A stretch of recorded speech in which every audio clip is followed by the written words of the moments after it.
Bonjour à tous, je suis Steven Corvès et je vous souhaite la bienvenue dans les musiques d'Adrian Leverkun, un carnet de thèse dédié à l'univers musical du Dr Faustus de Thomas Mann et à la philosophie musicale de Theodor Adorno. Sachant que je parle un petit peu du contexte de la thèse, ce qu'il se passe, comment ça se passe, quels sont mes questionnements, mes doutes, les écueils, et puis aussi mes petites réussites. Voilà, je parle de tout ça, et puis du contenu lui-même de la thèse et des réflexions que ça peut amener, voilà, et puis ça me permet un petit peu de réfléchir explicitement sur cette thèse. Voilà, ça m'aide beaucoup ce podcast en fait, que je le fais autant pour les gens que ça peut intéresser, mais aussi pour moi. Ça permet un petit peu de réfléchir à voix haute, sans avoir l'air d'un uluberlu. Bon, après, quand je suis tout seul chez moi, c'est pas trop problématique. Et puis, quand je suis pas chez moi, je n'enregistre pas de podcast. Comme ça, c'est simple. Donc, au final, ça n'a pas d'importance. Jour 1. Aujourd'hui, il est question de situer un petit peu la place d'Adorno dans ce roman, puisqu'on on a déjà un peu évoqué tout ça hier, enfin la dernière fois. L'enjeu, c'est d'arriver à déterminer ce qui tient de la pensée de Theodor Adorno dans le roman et de ne pas se laisser embarquer dans une surinterprétation. Disons que l'idée, c'est qu'on peut évidemment émettre des hypothèses sur le fait que ça, a priori, tel ou tel propos peut être attribué à Adorno, mais c'est surtout en quoi c'est cohérent avec le reste de sa pensée. Donc ça va être intéressant. Je ne sais pas à quel point je vais pousser là-dedans, parce que y a en fait une œuvre dont j'ai déjà parlé, qui est l'opus 111 de Beethoven, la sonate pour piano, qui est un moment déterminant du roman, puisque de là va découler toute une réflexion du protagoniste, Adrian Leverkun, et tout un cheminement musical qui va passer autant par l'élaboration de techniques musicales comme la technique de composition à 12 sons, dont Schoenberg est officiellement le créateur, mais aussi par certaines remises en question de la tradition, et puis parfois certains reculs, certains certains compromis avec la tradition musicale. Et c'est intéressant parce que justement un des enjeux de l'opus 111 de Beethoven, c'est justement son rapport à la tradition musicale, et c'est intéressant justement d'aller regarder tout ça pour bien aussi ça c'est plus un écueil qu'il va falloir éviter dans la thèse. Je pense que je devrais y arriver sans trop de problèmes, mais de le formuler c'est bien aussi, c'est ne pas non plus surestimer les enjeux musicaux dans le roman, parce qu'on reste quand même dans un roman, et ça c'est important, et que c'est certes l'opus 111 est central pour des questions de musique et de recherche, de parcours musical, de cheminement musical, mais il est aussi parce que ça peut être transposé, cette espèce de rapport à la tradition, à l'avant-garde, de la question de la rupture aussi, puisque en fait l'opus 11 est perçu dans le roman comme une rupture, c'est la fin de quelque chose, et Adrian Leverkun est un petit peu là pour démarrer. On est on est sur une métaphore qu'on retrouve aussi avec dans l'éternel recommencement voilà, il se passe quelque chose, il y a une rupture qui arrête tout, il faut rebâtir par-dessus. C'est un peu ça l'idée. Alors c'est accentué parce qu'on est aussi dans une période, faut pas oublier que le roman a été écrit pendant la guerre 39-45, donc entre 43 et 47 pour être précis, donc bon, un peu au-delà, mais on a quand même un sacré paquet de remises en question qui sont arrivées à cette époque-là. Et l'idée, c'est vraiment comprendre que l'opus 111, le fait de l'évoquer, va plus loin que ça. Mais nous, on va rester évidemment, enfin moi, je vais rester évidemment sur le contexte musical. Mais c'est bien comprendre justement, ne pas surestimer l'importance musicale de ça, mais en même temps le garder à sa place. Hein. Si Thomas Mann parle de musique, c'est pas non plus juste pour amuser la galerie. Et voilà, il y a une vraie préoccupation musicale derrière. Ça, c'est pas le souci. Mais faut mettre les choses à leur place et c'est pas surestimer tout ça. Ça reste un roman. Et c'est ça aussi qui est intéressant parce qu'il y a dedans, il y a des œuvres qui sont évoquées et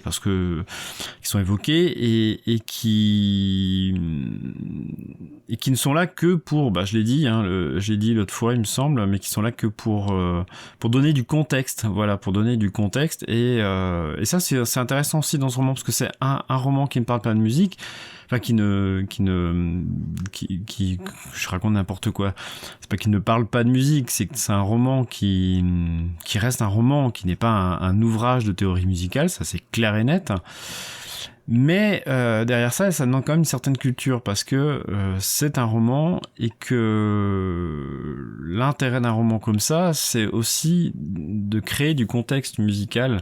C'est pour ça que Thomas Mann évoque des œuvres, évoque des choses qu'il connaît bien. C'est aussi pour que le lecteur derrière puisse, c'est comme la plupart des romans, bien sûr, mais ils puissent vraiment se construire ce contexte musical. Et ça, c'est intéressant parce que c'est là qu'on voit que ça peut demander beaucoup de culture, parce que pour réussir à distinguer ce qui tient de la tradition et ce qui tient de l'avant-garde, il faut vraiment avoir une bonne connaissance des œuvres dont il parle quand il évoque des opéras de Wagner, quand il évoque Parsifal, par exemple. Il faut avoir compris ce qu'il y a derrière, il faut avoir compris, enfin en tout cas il faut l'avoir entendu, il faut l'avoir déjà dans l'oreille pour pouvoir comprendre que quand dans les œuvres fictives d'Adrian Leverkühn il y a tel ou tel instrument qui va plutôt chercher à évoquer ça plutôt que ceci, faut comprendre ce que ça peut changer dans l'œuvre, donc ça demande quand même de faire pas mal un effort d'imagination. Après ça dépend, ça dépend de la capacité de chacun à représenter, mais je pense que pour en profiter au maximum, faut arriver à saisir ce genre de petites choses-là.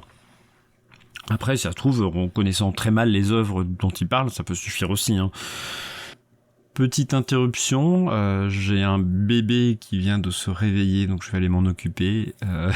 C'est ça aussi, le contexte de la thèse, c'est qu'il faut prendre en compte un petit peu tous les éléments. Alors tous les éléments, c'est une contrainte, ma foi, très positive, donc je ne m'en plains pas, bien au contraire, mais c'est vrai qu'il faut savoir s'adapter un petit peu. Voilà, donc j'arrête là, et de toute façon, je reprends dès que je remets le nez dans la thèse, donc c'est-à-dire très vite. Seconde journée. Là, je vais essayer de faire bref pour ne pas m'éterniser comme hier, parce que c'est quand même un podcast que j'enregistre par petits morceaux, et un petit morceau plus petit morceau, ça peut faire long. Je me suis intéressé un peu plus aujourd'hui à ma table des matières, et ce qui m'a permis, surtout la deuxième partie à venir de la thèse, en tout cas la deuxième partie projeté, prévu. Après, je ne sais pas si ça sera si dans les faits ça sera ce que j'écrirai, mais bon, ce serait bien de m'en approcher, ça m'évitera de trop dériver, mais je tombe sur des titres de sous-chapitres qui sont assez fascinants, parce que là à l'heure actuelle j'ai un peu perdu le fil en fait de tout ça, donc du coup ça va m'obliger à y replonger avec un regard neuf. Donc c'est à dire que vraiment je pourrais être très pessimiste en me disant très négatif en me disant qu'il faut que je me remette dans tout ça, mais en même temps c'est avec le plan là, il doit dater de 2 ans quoi, donc c'est avec un recul de 2 ans quand même derrière. Alors pas 2 ans où j'ai passé mon temps à penser musique et musicologie et philosophie de la musique, mais n'empêche que 2 ans quand même où j'ai une expérience qui a grandi, où ma pensée aussi probablement a grandi, a continué à évoluer. Je sais pas si c'est dans le bon sens, par contre ça c'est un autre problème, mais en tout cas ça continue à évoluer. Et je retrouve par exemple un titre de sous-chapitre, la finitude du roman et le lien à la mort, entre parenthèses Lukács et la lutte contre la réification. Rien que ça me fascine. Je ne sais plus comment j'en suis arrivé à insérer ça dans le roman, mais bon, Bon, après, le lien à la mort et la finitude du roman, évidemment, quand on a lu le roman du Dr Faustus, on se doute un peu, parce que c'est bourré de métaphores là-dedans, mais parce qu'on est quand même dans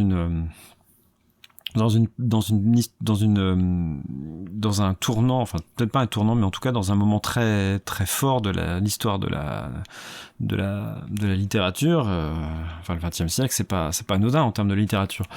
Et cette question du lien à la mort, évidemment, on peut pas non plus ne pas penser à ça quand on pense à la destinée des œuvres d'Adrian Leverkusen, puis de la vie même d'Adrian Leverkusen, très très elle-même très très liée à celle de Nietzsche.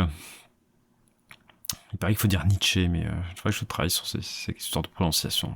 Peu importe. Tout le monde dit Nietzsche maintenant.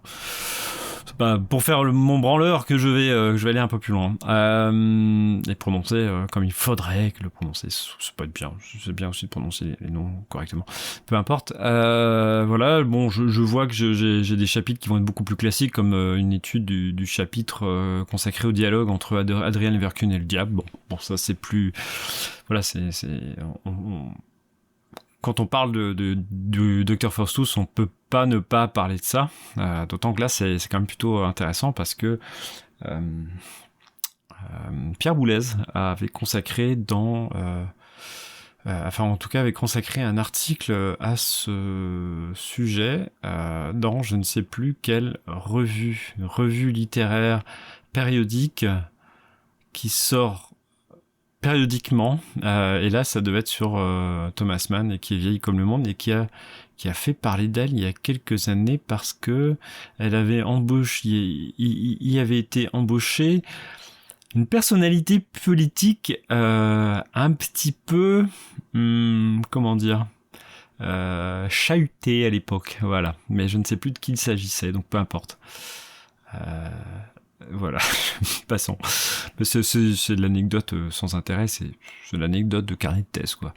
Voilà, et puis je vois que, évidemment, je vais reparler de Malheur. Bon, là, ce serait dommage de parler de Malheur et d'Adorno, enfin, d'Adorno sans parler de Malheur, évidemment, de Gustave Malheur, auquel Adorno a consacré un ouvrage entier et vraiment intéressant, plus quelques textes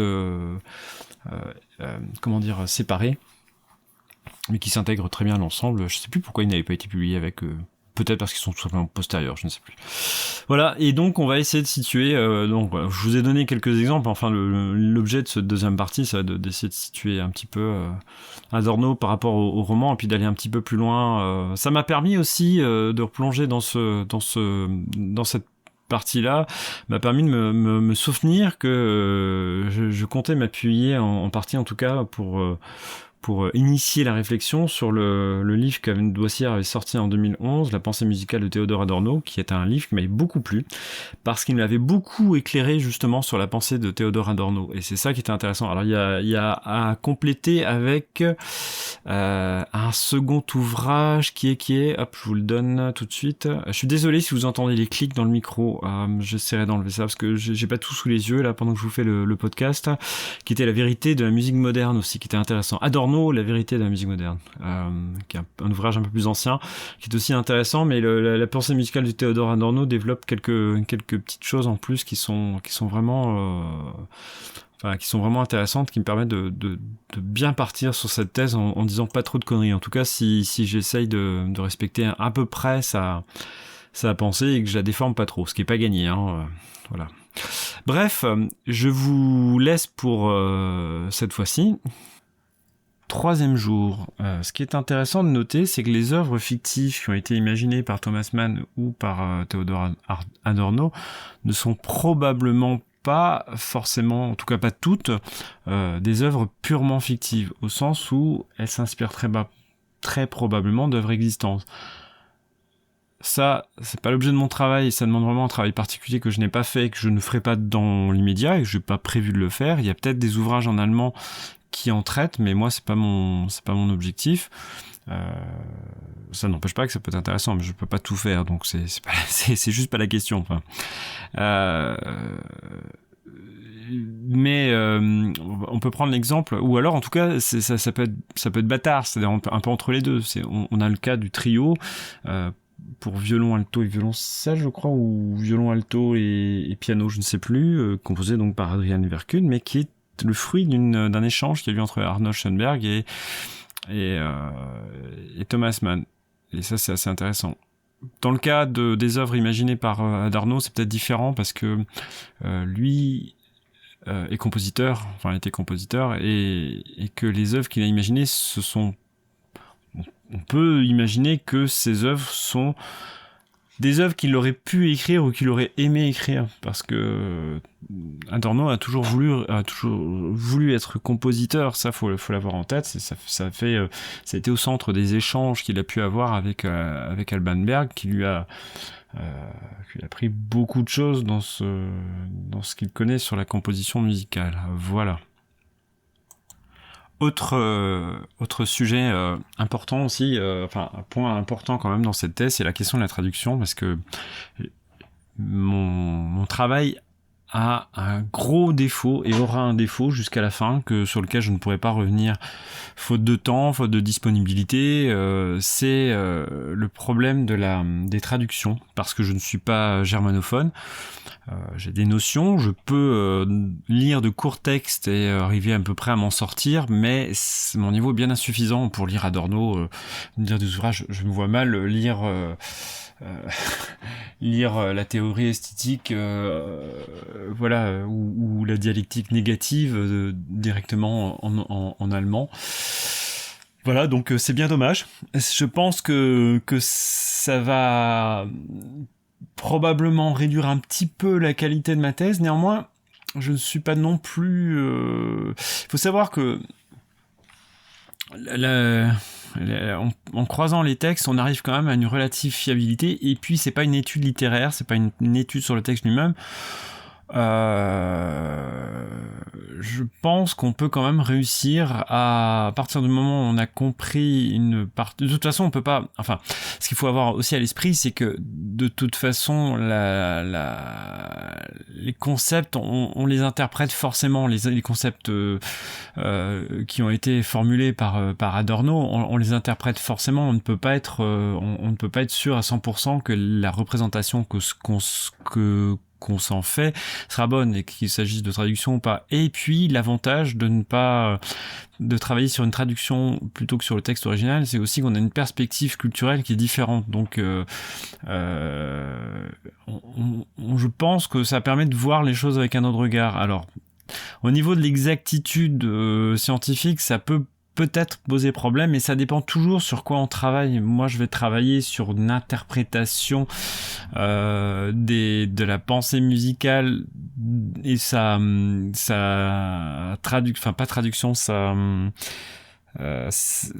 répercussion éventuelle sur un roman. Je pense qu'on, même sans traduction, on peut réussir à dégager des choses importantes. Bon. Ça, c'est voilà, je sais que c'est bancal et j'en ai bien conscience, donc c'est vraiment le seul truc qui pêche un peu, mais en même temps, je m'appuie sur des traductions. Bah, si je prends les textes de Thomas Mann, je m'appuie sur les traductions de Louise Servicen qui correspondaient avec Thomas Mann et dont les textes ont été validés par Thomas Mann lui-même. Donc voilà, la plupart, je ne sais pas s'ils ont été tous validés par Thomas Mann, mais il lui faisait une relative confiance. Et donc là-dessus, bon, après, voilà, Thomas Mann n'est pas forcément non plus le meilleur francophone. Je ne sais pas, en fait. Ça c'est une donnée que j'ai pas, mais bon. Voilà, il y a toujours ce truc là qui est un peu délicat de la traduction, c'est toujours compliqué, mais comme je disais il y a quelques instants, je ne travaille pas sur des textes littéraires, je travaille pas sur le texte littéraire, au sujet du texte littéraire, donc je pense, puis en recroisant, enfin voilà, là je vais travailler, quand je suis sur à la recherche de des éléments dans le livre qui peuvent être attribués à à Adorno, je sais que j'ai au moins la correspondance entre les deux hommes sur lesquels je peux m'appuyer, et puis aussi le journal du Dr Faustus, qui sont deux choses différentes, deux textes différents que je peux croiser.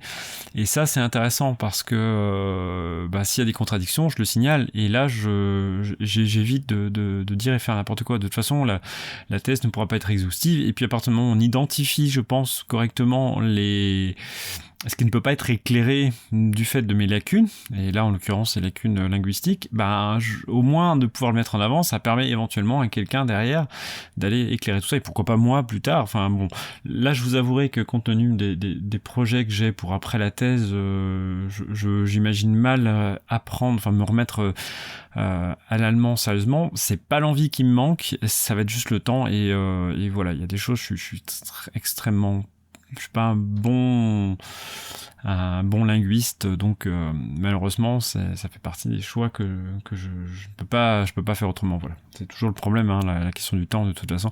Si j'avais anticipé bien avant le fait que je pourrais travailler sur des ouvrages en allemand, ah oui, j'aurais anticipé, j'aurais été plus sérieux en classe quand je faisais l'allemand, mais je vous avouerai que quand l'enseignement, l'allemand était tellement pourri au collège et au lycée que ça m'a un peu dégoûté. J'ai arrêté, je fais de l'allemand jusqu'en seconde, et j'ai arrêté tellement j'étais peu captivé par ça. Et bon, je regrette pas, parce que là c'est le contexte éducatif qui fait que c'était absolument inintéressant, mais c'est vrai que j'en aurais pas voulu à l'éducation nationale si on avait créé un contexte un petit peu plus motivant pour les élèves qui avaient envie d'apprendre une langue, parce que j'étais motivé moi au départ, hein.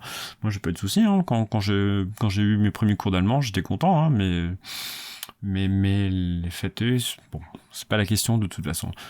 Voilà, j'espère que ça vous aura intéressé, et on se retrouve très vite pour un prochain épisode de ce podcast consacré aux musiques d'Adrian Leverkühn dans le Dr Faustus de Thomas Mann.